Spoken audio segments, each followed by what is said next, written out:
Hello, I'm Michael Davis. I'm a Spanish lawyer. I've been in practice for over 25 years. In fact, we started in 1996. Okay, I've handled hundreds and thousands of conveyances over the years. And what I'm going to give you in this video is an explanation of what to expect and how it all works with the conveyancing process here in Spain. I'm going to explain it as simply and in the most practical way possible so that you can use this as a guideline to know what to expect if you go ahead and purchase in Spain. The first thing I'd like to start off with is to say that buying a property in Spain can be done 100% safely. Okay, it's just that the system needs to be used correctly, and if you do, you'll be fine. Okay, so when you buy a property in Spain, the first thing I'd like to have a little mention about, because we do handle lots of inheritance work, is mention that when you purchase, understand that not all regions of Spain are the same.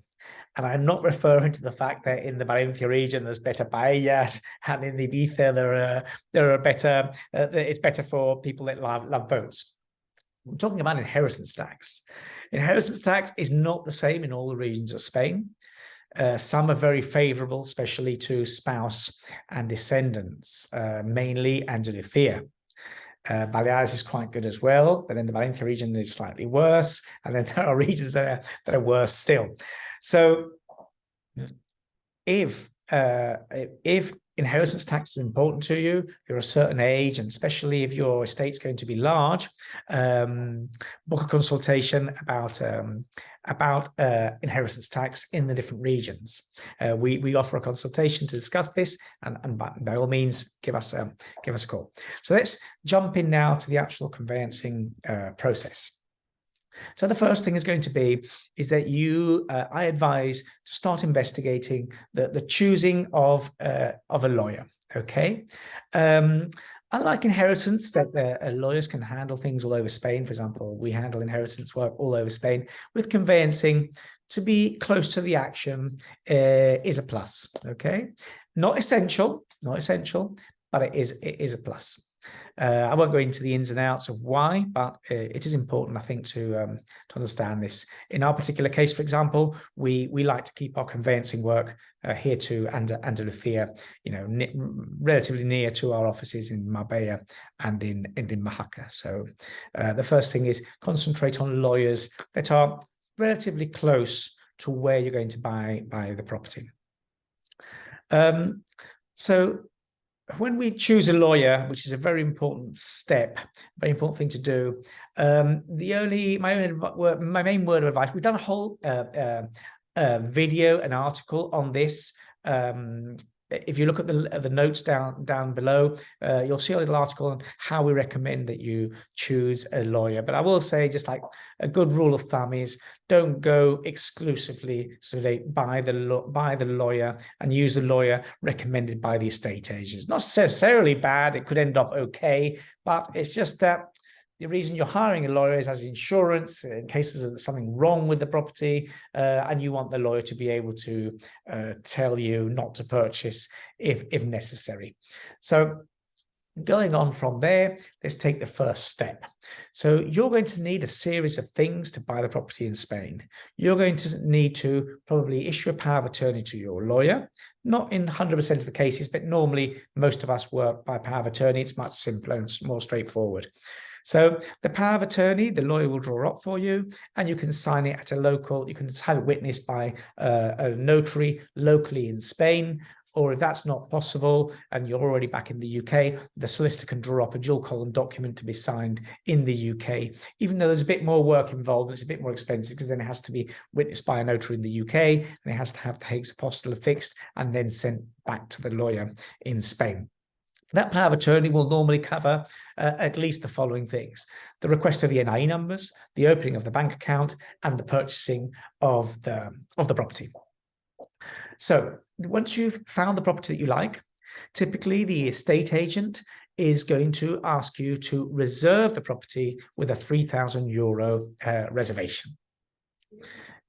If you've already got the lawyer lined up, have a word with him before handing over the €3,000. It's a good thing, because he can tell you probably straight off the bat whether there's something, if there's anything, the agent is a normal, trustworthy agent, etc. He'll know his area and know who he's dealing with. After you've handed over the €3,000, the solicitor will request all the paperwork from the seller's lawyer, and he'll ask for the copy of the title deed, all the service bills, all the normal things, and he'll do all the basic searches. And in the meantime, he will start preparing the deposit contract.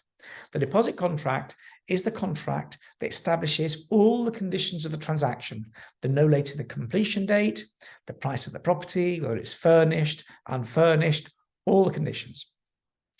Before signing the deposit contract, the solicitor is going to do the necessary searches. When he's happy, he will organise the signing of the 10% deposit contract, and at that point, you'll have to hand over 10% minus the €3,000 that has been handed over previously. You must never do this. By this stage, you must have the lawyer lined up and looking into everything for you. So between the reservation and the final completion, which is the signing of the title deed at the notary, the lawyer is going to do all the searches. He's going to request your NIE number. He's going to open up your bank account and have everything ready for the completion.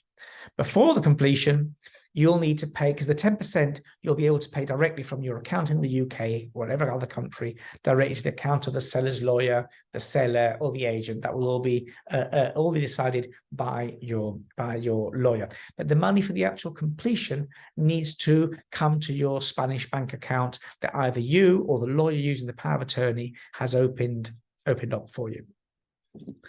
On the date that the property is completed, your lawyer will order a last-minute search certificate that will appear at the notary just before signing, so that he can check to make sure that nothing has changed since he did the original searches in the property register. If the property had a mortgage, which is perfectly possible, then your lawyer will make sure that the amount that's due to the mortgaging company is deducted from the purchase price and paid to the mortgaging bank, and only the equity paid over to the seller.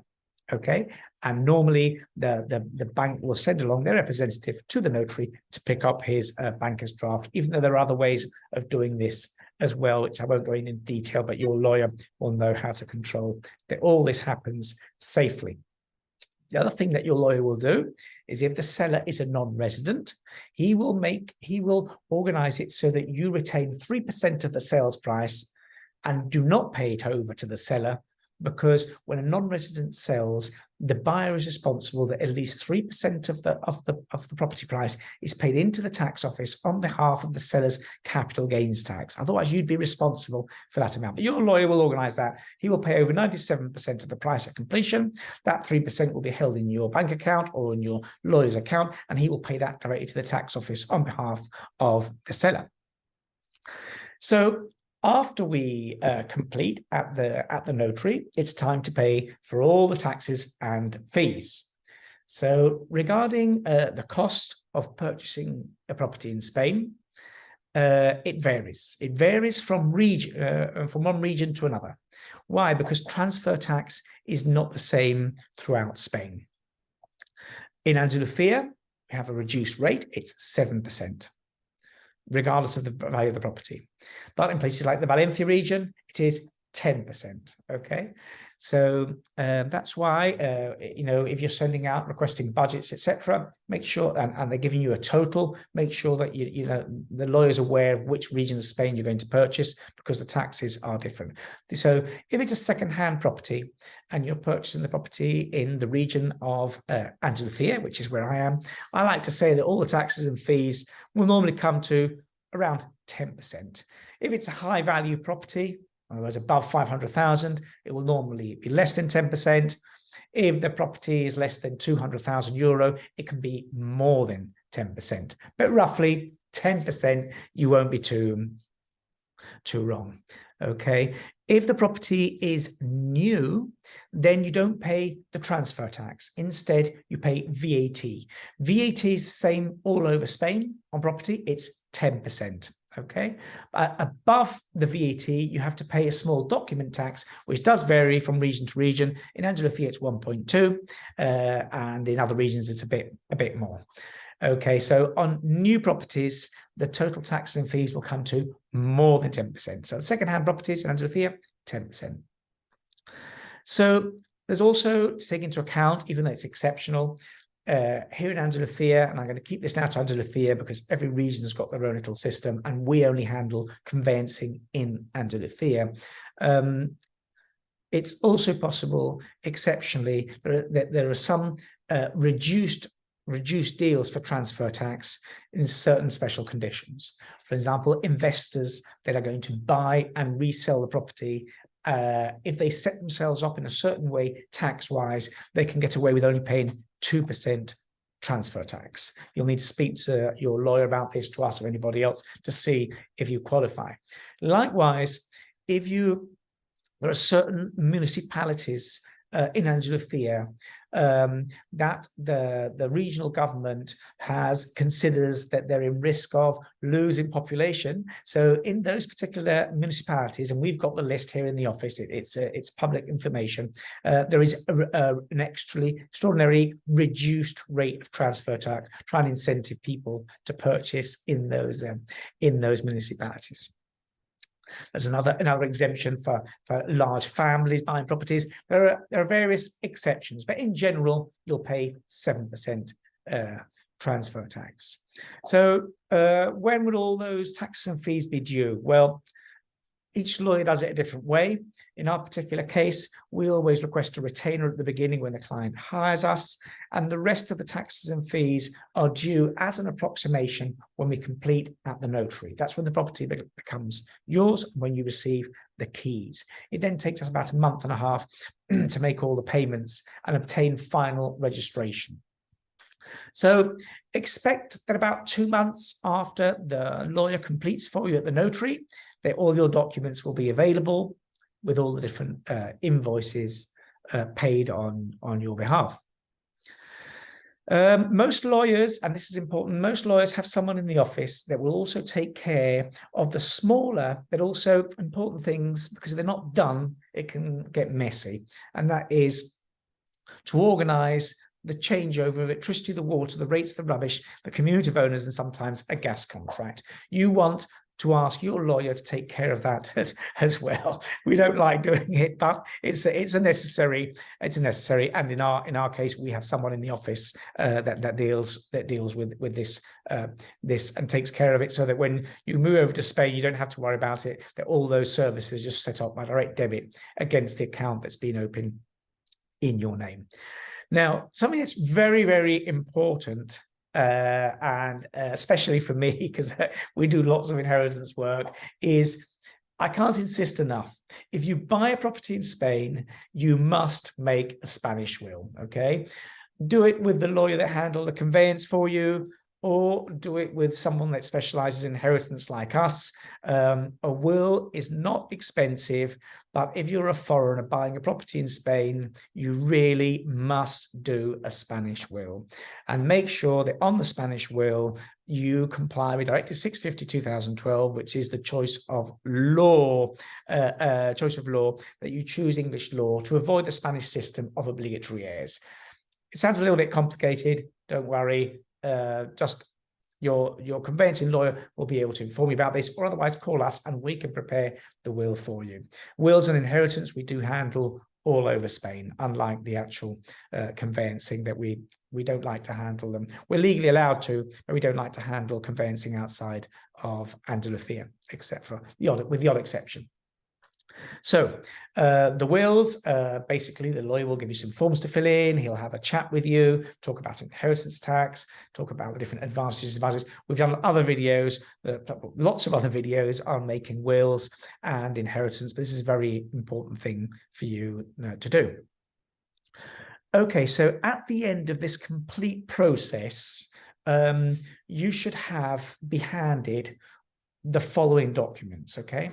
So you should have at least either copy or the original. That doesn't matter. Sometimes you may choose to leave them with your lawyer if he offers this service, or sometimes not. But you must have at least copy or original title deed. That's the document called escritura.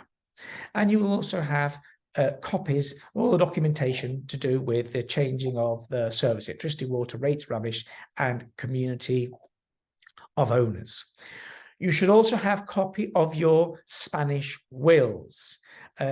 These don't necessarily have to be signed copies, because very often notaries don't issue signed copies of the will, but they issue a document with a issue the wills with a document number on them, and that is the indicative that the will is signed and safely registered. Okay, in Spain, all wills are registered in the central register in Madrid, and they're absolutely safe, but you need to have a copy of the will with the document number on it. So we've said the title deed, the documentation to do with the services, and your Spanish wills.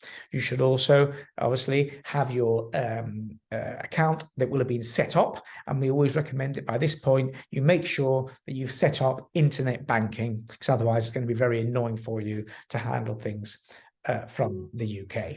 So that's the end of the conveyancing process. So what are your obligations going forward? Okay, well, this depends on whether you remain a non-resident or you become a resident.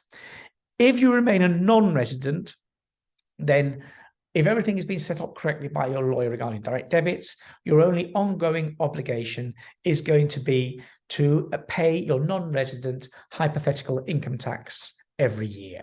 Okay, ask your lawyer how that can be done, but that needs to be organized every year by you, and it cannot simply be set up by direct debit. If you become a resident, things are a bit more. So that's if you're a non-resident and do not rent out your property. If you do rent out your property, ask your lawyer, because things are a bit more complex regarding how you have to do the declarations. If, on the other hand, you decide to become a resident of Spain, there's a bit more involved. If you earn more than a certain income a year anywhere in Spain, you will have to make an annual income tax declaration between May and June each year. You will need to speak to an accountant or speak to your lawyer and ask them if they offer this service. In our particular case, we don't offer the service of tax declaration for residents, but some lawyers do, some lawyers don't. We don't, so an accountant or a lawyer will be good for this. In addition to your annual income tax declaration, depending on the region of Spain where you are, where you have the property, you may have wealth tax to deal with. In Andalusia, there is no wealth tax for residents or for non-residents. But be aware that there is a new tax, like a wealth tax, that the government has created for anyone with assets above 3 million euro. But remember, there's if there's two of you and you own a jointly owned property of even 5 million euro, you wouldn't qualify. So not very many people will qualify for that tax. But wealth tax, for example, in Valencia, does exist above 700,000 euro, and other regions as well. So if you're not in Andalusia, ask about wealth tax. If you're a resident, you also have to declare assets abroad if you have more than 50,000 euro outside the country. You need to make a declaration of assets every year. I think it's in March, the end of March, April, I can't remember exactly. Again, we don't do these declarations. You need to have an accountant to do them for you. That's only if you're a resident. So that's it in a nutshell. I hope you found the video useful, and if you did, I hope to see you in another video. Thank you for watching.